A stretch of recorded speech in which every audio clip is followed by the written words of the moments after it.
অন্তর্বর্তীকালীন সরকারের বাজেট স্বভাবতই আমার প্রত্যাশা সীমিত।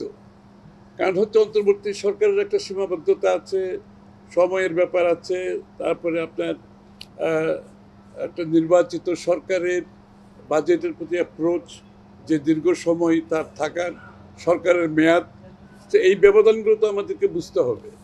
এখন যে কোনো ব্র্যান্ডের পুরাতন এসি বদলে নতুন ওয়ালটন এসিতে উপভোগ করুন 25% ছাড়। এই জন্য আমি মনে করি যে প্রথমত যেটা আমি ওভারঅল যেটা ফিল করি সেটা হচ্ছে বাজেটের সাইজটা যে বিগত সরকার যেভাবে বাজেটের সাইজ বাড়াতে যে জায়গায় নিয়ে গেছে, সেটার সাথে বাংলাদেশের রাজস্ব আয়ের কোনো সম্পর্ক নেই, এক নাম্বার।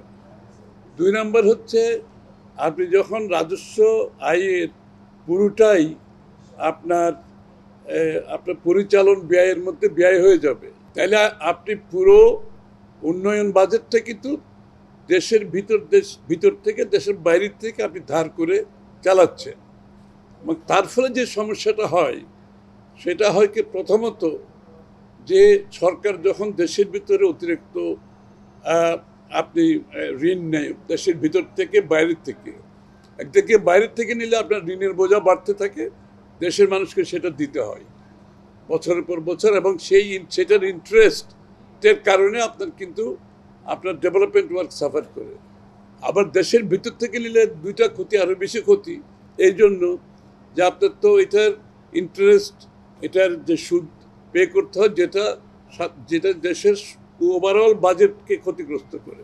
আর দ্বিতীয় কথা হচ্ছে সরকারকে অনেক বেশি টাকা আভ্যন্তরীণ যেটা ঋণ নিলে যেটা হয়, এটা ব্যাংক থেকে অতিরিক্ত ঋণ নিতে গেলে ব্যাংকের ইন্টারেস্ট বেড়ে যায়, এবং ব্যাংকের থেকে যখন সরকার বেশি লোন নিয়ে নেয় তখন কিন্তু ব্যক্তি খাতে আর লোনটা কমে যায়, তাদের লোনটা তারা পায় না।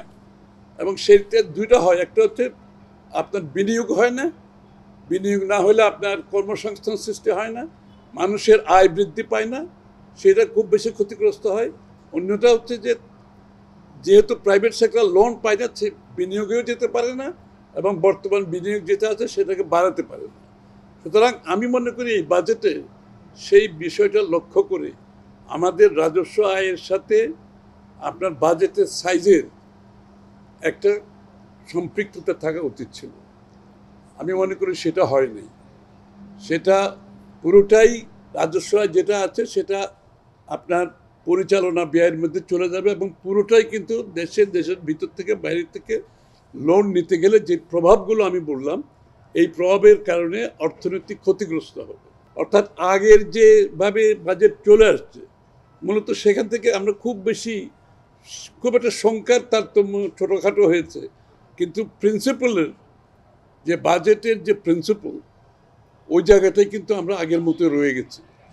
সুতরাং গতানুগতিক শব্দটা আমি বলতে চাই না আর কি, অনেকটা সেই জায়গা থেকে একটা বেরোতে পারেনি। এই বাজেটের আপনার রাজস্ব আয়কে ভিত্তি করে আসলে বাজেট করা উচিত, তাহলে আপনার প্রাইভেট সেক্টরে মানি ফ্লোটা থাকলো, তার বিনিয়োগ থাকলো, এবং ইন্টারেস্ট রেটটা কমে আসলো, আপনার বিদেশ থেকে ঋণটা কমে আসলো, ঋণ সার্ভিসিং কমে, যে সুদটা কম পেমেন্ট করতে হবে, কিন্তু সেই জায়গা থেকে আমরা খুব একটা সরে আসতে পারি নাই। সুতরাং আমি মনে করি এই মৌলিক জায়গাটাই গলতটা রয়ে গেছে। এখন আমাদের বৈদেশিক ঋণ প্রায় 3.5 বিলিয়নের মতো, এরকম কিছু একটা ফিগার আছে। তাহলে আপনি ওইটাকে মাথায় রাখতে হবে, আপনার রাজস্ব আয়কে মাথায় রাখতে হবে। আপনি ওইটাকে মাথায় রেখে যদি আপনি আমার মন্তব্য দিতে হয়, তাহলে কিন্তু এই বাজেটের সাইজটা আরও ছোট হওয়া উচিত ছিল। তাহলে এটা তো হাউস হোল্ডের মতো, আপনার গৃহস্থের একটা ইনকামের মতো, একই কথা, তো কোনো ডিফারেন্স তো নাই। সুতরাং সেই ক্ষেত্রে আমি মনে করি গুণগত দিক থেকে এই বাজেটে আমরা কোনো কিছু পরিবর্তন দেখিনি, শুধুমাত্র সংখ্যার সামান্য, কিন্তু ওই প্রিন্সিপাল কিন্তু একই রয়ে গেছে, যে ওদের যে কাঠামো কিন্তু একই রয়ে গেছে। সুতরাং এটা কিন্তু আগামী দিনের সরকারের জন্য খুব একটা সহজ কিছু হবে না।